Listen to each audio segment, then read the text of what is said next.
12 out of 10. From 0 to 10, with 10 being the best, I would say the meeting was a 12. Markets graded it sell the news and promptly dumped. The so-called Busan Truce de-escalated some parts of the trade war, ignored others, and above all else, just kicked the can another year down the road.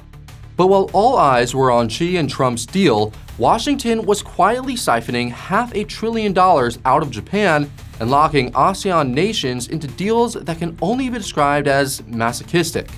My name is Lewis, and today we have the full story on President Trump's adventures in East Asia and what it all means for the markets.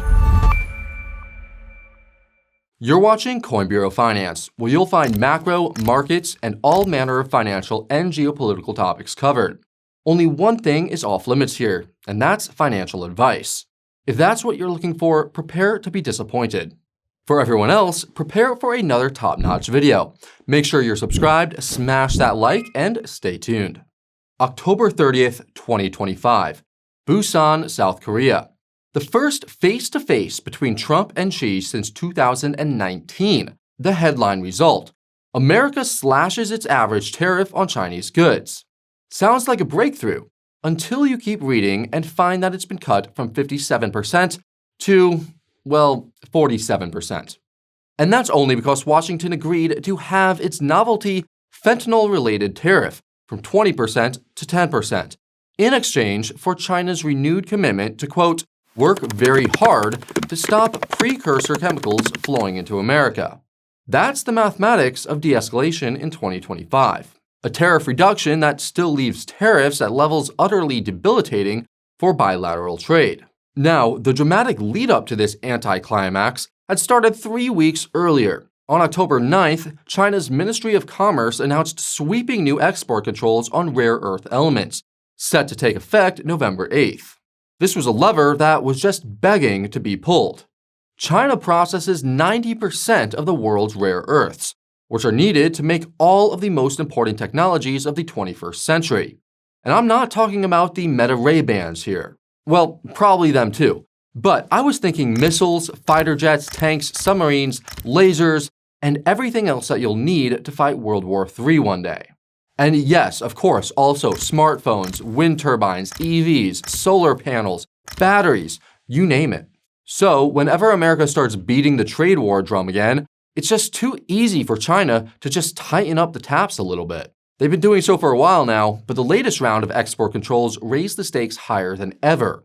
And that's because of new extraterritorial provisions that mean any product made anywhere in the world would need a Chinese export license if it contained Chinese origin rare earth materials or was produced using Chinese technology. So, for example, a German wind turbine manufactured using Chinese neodymium would need Beijing's permission to sell to America. A Japanese electronics firm using Chinese processed dysprosium would need a license to export globally. And if this sounds familiar, it's because the US has been trying to pull the same thing for years, but with semiconductors and GPUs. China just copied their playbook and pasted it into the periodic table. The Busan deal suspended these new controls for 1 year, but notably did not do the same thing for China's April 2025 export restrictions on 7 specific rare earths. Those are still in effect. This is very bad for the US, and it means that Trump's claim that rare earth issues has been, quote, settled is mistaken. Beijing might have holstered its weapon, but it certainly didn't surrender it. Now, in exchange, America suspended its own nuclear option, the Department of Commerce's affiliates rule, announced back in September. And no, it's not a marketing thing. It's actually something much worse. It's a rule that would automatically blacklist any entity, anywhere, that's 50% owned by someone on America's quote-unquote entity list. Yes, that's the official name. Vaguely sinister or sinisterly vague. Well, for context, the entity list is around 80 to 90% Chinese and includes big names like Huawei and DJI. If the affiliates rule were applied, the number of blacklisted Chinese firms on the list would balloon from 1,300 to over 20,000. The compliance burden alone would be crushing. Every American exporter, even of soybeans, would need to conduct forensic ownership investigations on their customers' entire corporate structure. So it was a relief for everyone when they agreed to a one-year suspension. Now, also included in the agreement was the inevitable bailout for U.S. agriculture. China committed to buy 12 million metric tons of U.S. soybeans by January 2026, then 25 million tons annually through 2028. American farmers, whose exports to China had fallen to virtually nothing, finally had something to celebrate. And soybean futures rallied to a 15-month high too. So congrats to all my soy bulls out there. There were smiles and handshakes all around, and Trump gave a rave review of the whole encounter. But look at the structure of this deal. Every major provision expires in 1 year. The rare earth controls, the affiliates rule, the reciprocal tariffs, everything. It's a small miracle that there was no major escalation at the summit. But a truce, it was not. They just reset the countdown to the next confrontation. 3 days before the summit, Wall Street was having a party. The S&P and Nasdaq were hitting record highs. The VIX had collapsed to a 1-month low. Everyone knew a deal was coming. Treasury Secretary Bessent had been telegraphing it for days. Then the deal actually happened, and the S&P immediately dropped 1%. The Nasdaq fell 1.6%. Shanghai's composite, which had just hit a decade high in anticipation, retreated 0.8%. Hong Kong's Hang Seng dropped 1.4%. And Bitcoin, of course, carried on with its uncanny impression of a distribution phase. Classic sell the news then. But there was more to it than that. First, the deal was exactly what everyone expected. No surprises. Markets hate nothing more than getting exactly what they predicted, right? I mean, where's the fun in that? Second, Jerome Powell had just thrown cold water on the December rate cut everyone was banking on. His exact words were, it's quote, not guaranteed. Treasury yields shot higher. Third, and this was the real party pooper in equities, Meta and Microsoft had just warned that their 2026 capital expenditure would be, quote-unquote, much faster than expected. Meta dropped 11.3% in a single day. Microsoft fell 2.9%. The AI trade that has been dragging the US stock market into nosebleed territory suddenly looked exhausted. But while the broad indices were tanking, anything with direct exposure to the deal's specific terms was rallying hard. Soybeans jumped 1.2%. Copper rebounded as the threat of a complete trade war was postponed, and the Chinese Rare Earth Industry Index popped 2%. Meanwhile, US rare earth miners like MP Materials, which had been riding high on the China threat, got crushed. As usual, currency markets told the real story. The Chinese yuan had been approaching a 1-year high against the dollar, only to pull back after the deal. Foreign exchange traders, who live and die by macro fundamentals, recognized that there were no breakthroughs in Busan, just another tactical punting of the can down the road. So, the deal didn't change anything fundamental. It just bought time. And with the Fed turning hawkish and big tech warning about massive spending ahead, traders had bigger things to worry about than a 1-year tariff timeout. And by the way, if you're interested in trading the volatility that follows macro events like these, do yourself a favor and check out the Coin Bureau Deals page first. There, you'll find exclusive deals and bonuses to help you keep more of your trading profits and pay less of the fees that eat away at them. To check that out, scan the QR code on the screen or click the link down in the description. Now, these deals won't be around forever, so grab them while you still can. Now, while everyone was fixated on the Busan handshake, Trump went on a shopping spree across Asia. And by shopping, I mean extracting eye-watering sums of money from allies who suddenly found themselves very eager to please. First up, Tokyo. Japan's new Prime Minister, Takeishi, rolled out the red carpet and then some. The centerpiece was a US-Japan technology prosperity deal, paired with a, quote, historic critical minerals agreement. Together, they form a commitment from Japan to pour up to $550 billion into America's industrial base, or rather, to finance the creation of the new high-tech industrial base, something the US will need to compete with China, building its own semiconductors and to train its own AI models without sucking its own energy grid dry. In the deal, around $332 billion is for US energy infrastructure, mostly nuclear, including both the big Westinghouse AP1000 plants and those trendy small modular reactors everyone's excited about. Another $25 billion was earmarked for equipment for America's decrepit power grid. And Mitsubishi alone pledged $30 billion to build power systems for AI data centers. Because, what kind of sucker would pay a monthly subscription for a large language model that doesn't even have its own nuclear reactor? Now, if you haven't noticed, we've already used up the vast majority of this $550 billion investment before critical minerals even gets a look at. It turns out that this quote-unquote historic minerals deal touted by the White House is, well, peanuts.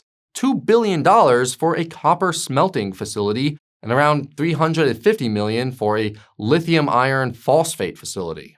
More important in this deal, though, is a new framework to coordinate on sourcing of critical materials, which is a much tougher nut to crack than just shelling out to build new energy infrastructure. Japan's funding of American reindustrialization can generously be called friendshoring, and a long-term strategic bet against China. Viewed another way, it looks like a tribute offering from a client state kowtowing to keep its spot in the emperor's good books. Next, Trump headed for Southeast Asia, and things got weird. Malaysia, Vietnam, Thailand, and Cambodia outdid Japan by signing trade pacts that can only be described as masochistic.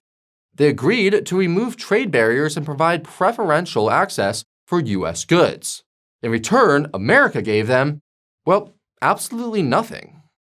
The U.S. maintained its 19% tariffs on Thailand, Malaysia, and Cambodia. Vietnam still stuck with 20%. An analyst quoted in The Guardian was, quote, puzzled about what ASEAN got from these deals. Ever heard of a protection racket? If you're wondering why these governments were so desperate, the answer begins with Trump's first trade war with China back in 2018. After the first round of tariffs hit that year, U.S. imports from the ASEAN bloc officially overtook U.S. imports from China. This was the birth of the China Plus One strategy.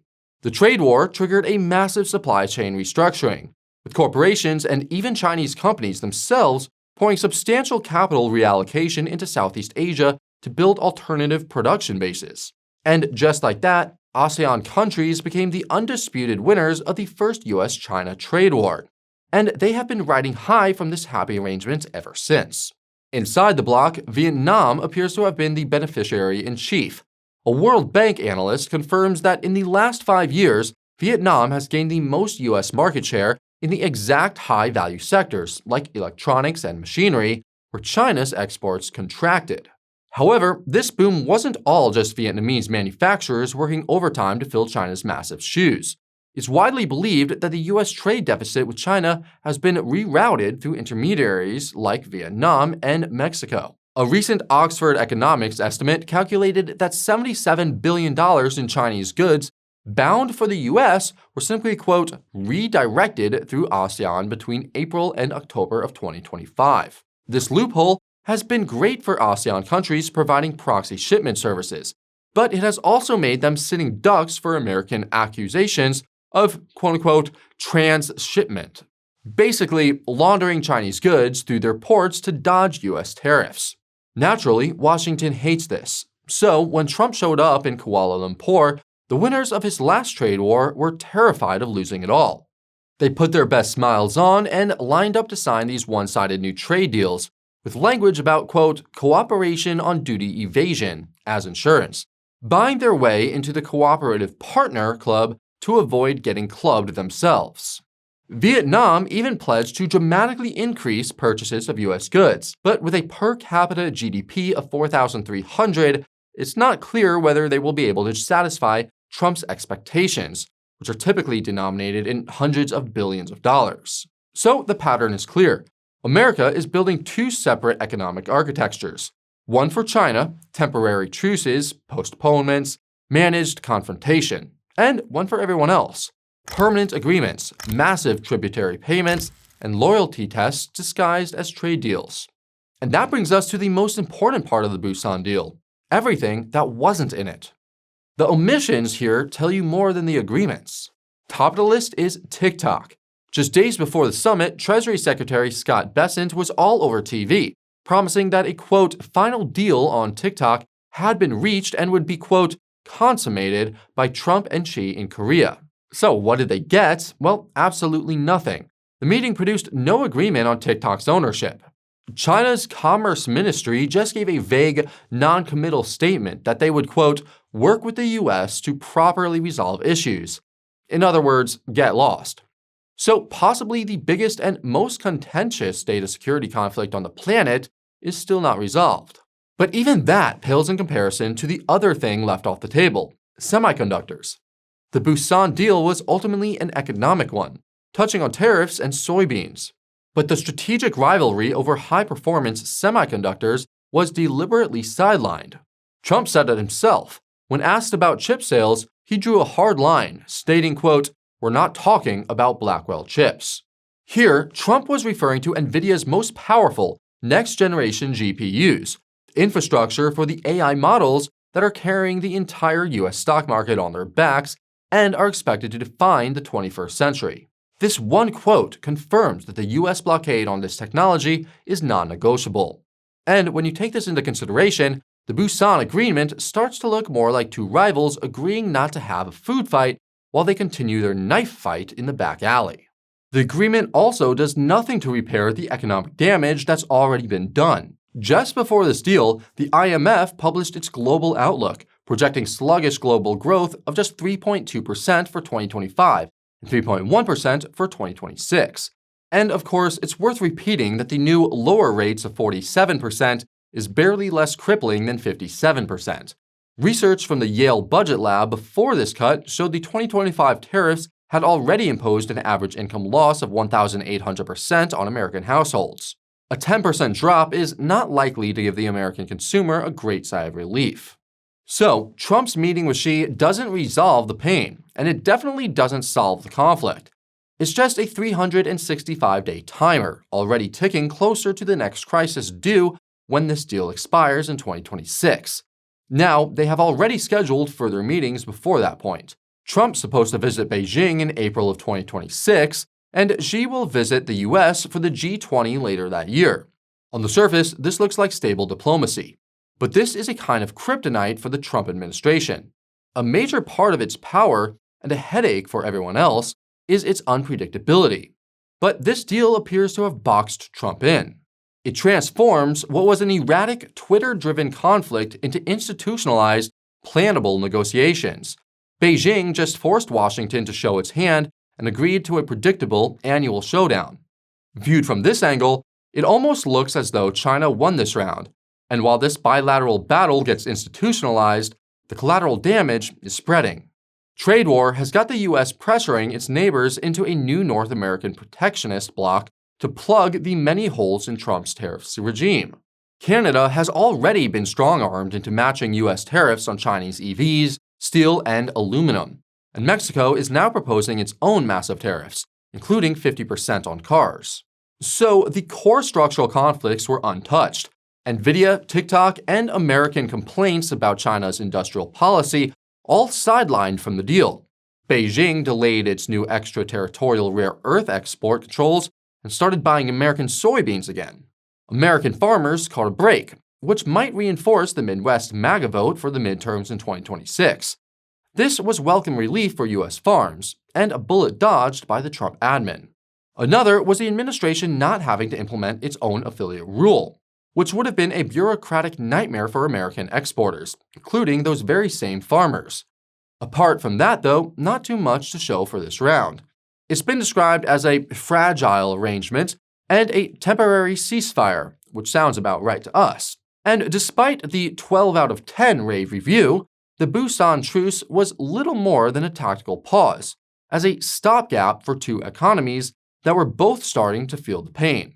The real story here seems to be the deals that happened on the sidelines, most notably Japan dropping $500 billion to fund America's reindustrialization and get into Trump's good books, and the protection racket in the Southeast, where multiple governments sold themselves down the river and apparently got nothing to show for it. Still, markets sold the news because they knew the real drivers were still Jerome Powell's interest rates and big tech's capex warnings.